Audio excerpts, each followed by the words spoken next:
안녕하세요. 김용진 원장입니다. 온라인 서저리 보시기에 앞서서 먼저 수술 환자에 대해서 간략하게 설명 한번 드리도록 하겠습니다. 환자분은 73세 여자 환자가 되겠고요. 지금 초진 엑스레이에서 보시는 것처럼 타치과에서 식립된 임플란트 주변에 심한 임플란트 주위염을 주소로 내원을 하셨습니다. 우측 하악 부위가 굉장히 씹을 때 불편하시다는 주소로 내원을 하셨는데, 보시는 것처럼 임플란트 에이펙스까지 심한 본로스를 보이고 있습니다. 초진 사진이 되겠고요. 보시는 것처럼 치은에 심한 염증, 그리고 퍼스의 디스차지를 보이고 있고, 물론 하악 전치부 임플란트에도 심한 본로스가 동반되어 있습니다. 먼저 이제 가장 불편하게 생각하셨던 그 우측 하악의 임플란트를 제거를 했고요. 그리고 진지바이 힐링을 좀 도모를 했습니다. 제거하고 난 다음에 사진이 되겠고요. 그리고 약 한 4주에서 6주 정도의 치은의 힐링을 가지고 가서 난 다음에 이제 치은 힐링 상태가 되겠습니다. 먼저 우측 하악이랑 하악 전치부에 GBR을 동반한 임플란트 식립을 먼저 시행을 했습니다. 자, 하악에 임플란트 식립한 사진들이 되겠고요. 우측에 심한 본로스를 보였던 그 임플란트도 하나를 제거를 했고요. 그리고 GBR과 동시에 임플란트를 식립하고, 구치부에도 임플란트를 마찬가지로 GBR과 동시에 임플란트를 식립을 했습니다. 식립된 임플란트가 보시고 있고요. 오늘 온라인 서저리에서 보여드릴 부분은 상악 전치부가 되겠습니다. 지금 엑스레이 상으로 보시면 20번대 전치부 임플란트에 큰 문제는 없을 것처럼 보이시는데요. 이렇습니다, 상태가.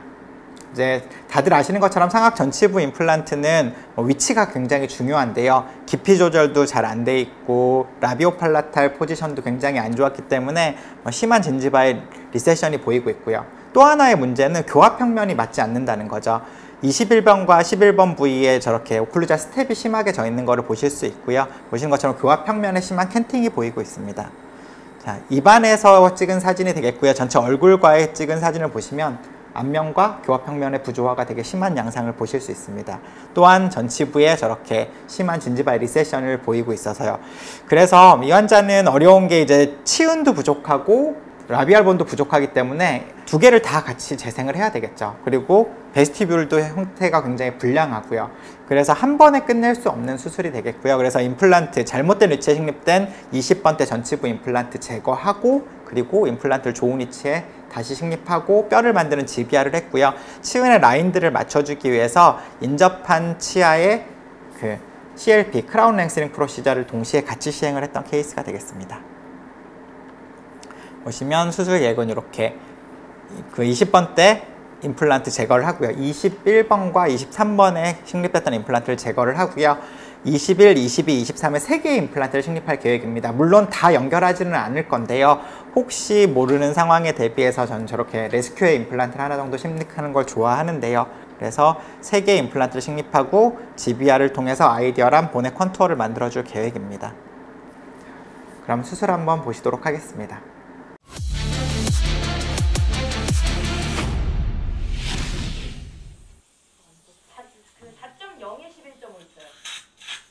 한번 찾아봐봐. 하이스피드 바람. 아프시면 소리 내세요.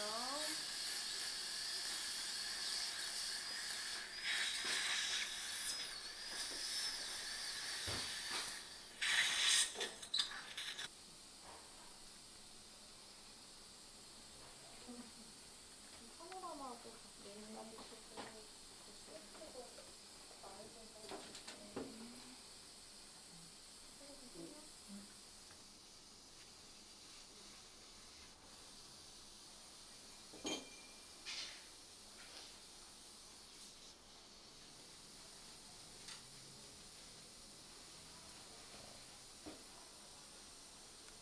아픈 거 없으니까 힘 빼고.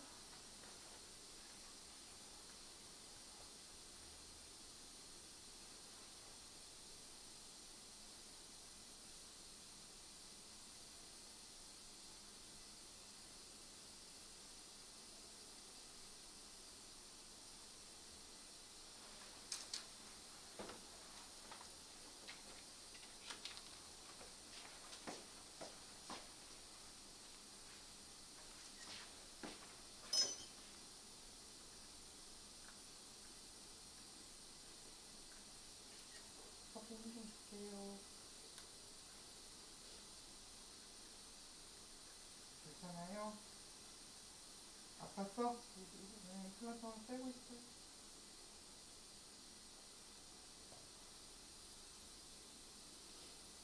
잘 나왔어요.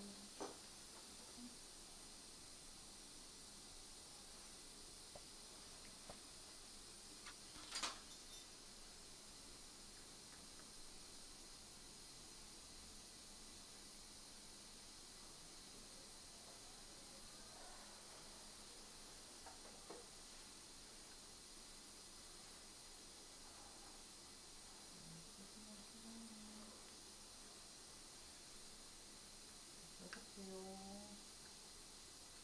머리 힘 좀 풀어. 잘 빠졌어요. 고생.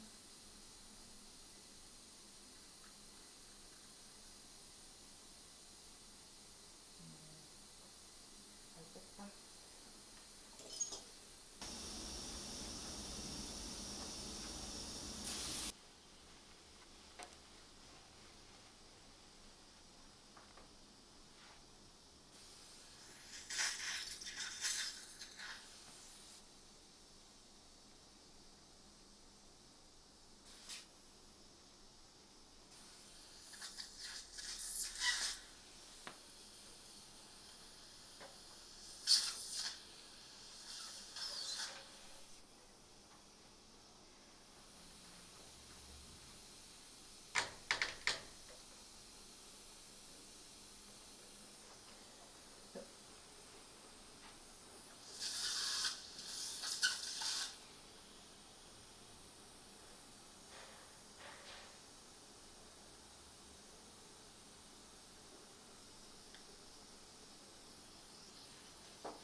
짱 물어볼게요. 짱 물어봐요. 자.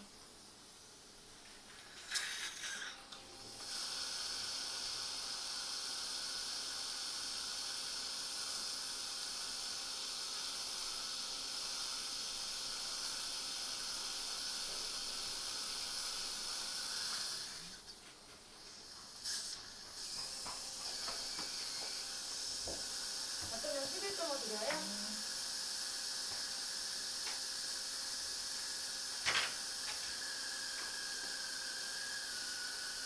한점에 11점도 있어.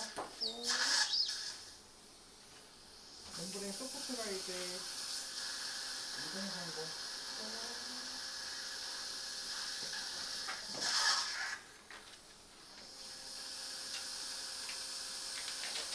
임팩트도 금색 카드가.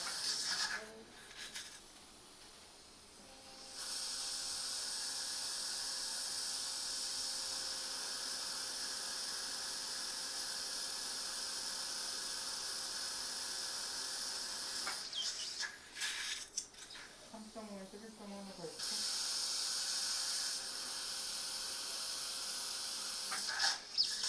그래, 3점을 11으로 11점. 바꿔줘요. 네. 4.0 3번. 네.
자, 그러면 이제 수술 후에 어떻게 치료가 되고 마무리가 됐는지 보여드리도록 하겠습니다. 이 환자는 수술을 하고 나서, 즉 첫 번째 GBR을 동반한 임플란트 식립 이후에 20번대 임플란트 임시보철물을 이용해서 진지바에 컨투어링을 했고요. 이제 그러고 나서 인접한 10번대 전치 부위는 기존에 있었던 보철물을 제거하고 다시 임시보철물을 이용해서 진지바의 치은의 힐링을 도모를 했습니다. 그러고 나서의 상태가 되겠는데요. 처음보다는 개선은 된 교합평면을 보이곤 있지만 크라운의 크기가 좀 특히 랭스가 좀 맞지가 않은 형태여서 다시 한번 크라운 랭스링 프로시저를 10번대 전치부에 하고요. 그런 다음에 20번대는 베스티뷸로플라스티를 이용해서 베스티뷸의 깊이를 좀 증가시키기로 했습니다. 그래서 베스티뷸로플라스티 하는 상태가 되겠고요. 에이피컬리 포지션드 플랩 하고요. 그런 상태에서 그 위에다가 FGG를 시행할 수도 있겠지만 전치부에 있어서 FGG를 했을 때 컬러 매칭이 잘 되지 않아서 핑크 에스테틱이 좀 좋지가 않거든요. 그래서 저는 그거 대신에 스캐폴드의 역할을 해줄 수 있는 것들을 주로 씁니다. 제가 주로 선호하는 거는 알로제닉 파시아 라타라고 하는 대퇴부 근막을 이용해서 만든 거거든요. 그래서 이렇게 놓으면 굉장히 질깁니다. 이제 다리에 있는 대퇴부의 근육을 감싸는 근막이기 때문에 굉장히 질기고 저기가 오래 버티거든요. 오픈 힐링을 하더라도. 그래서 이렇게 두 더블 레이어를 이용해서 위쪽에 노출된 골막에 봉합을 해주게 되겠고요. 이런 상태에서 그냥 세컨더리로 힐링을 시켜주면 저 위로 어느 정도 케라티나의 진지바가 생기게 됩니다. APF를 먼저 시행을 해줬기 때문에 베스티뷸의 깊이도 깊어졌을 것이고요. 이런 상태에서 어느 정도 진지바의 힐링이 끝나고 나면 다시 한번 임시보철물을 시행을 해주고요. 보철과에서 그 상태에서 최종 보철물로 진행을 해주게 됩니다. 이렇게 된 상태가 되겠고요. 보시면 22번에 식립된 임플란트는 결국 서브머지를 시켜서 쓰지 않았습니다.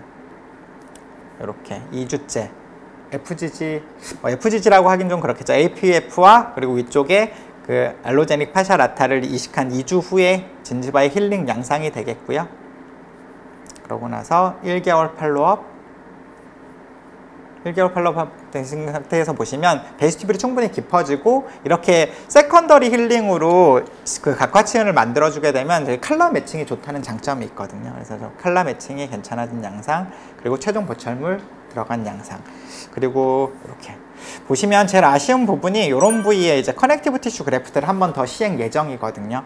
아무래도 여러 번 수술을 하다 보면 처음에 뼈를 만들고 잇몸을 당겨서 꼬매고 또 치은 이식을 했지만 만들어진 치은의 두께가 좀 만족스럽지 못할 때가 있거든요. 그래서 이런 경우에는 이제 어느 정도 진지바 레벨을 맞춰놨으니 여기 21번 임플란트 주변에는 이제 커넥티브 티슈 그래프트를 통해서 인접한 치아의 레벨과 맞춰줄 예정이고요. 환자분도 굉장히 만족하시게 끝낸 상태고 아직 CT 그래프트는 시행하지 않고 시행 예정입니다.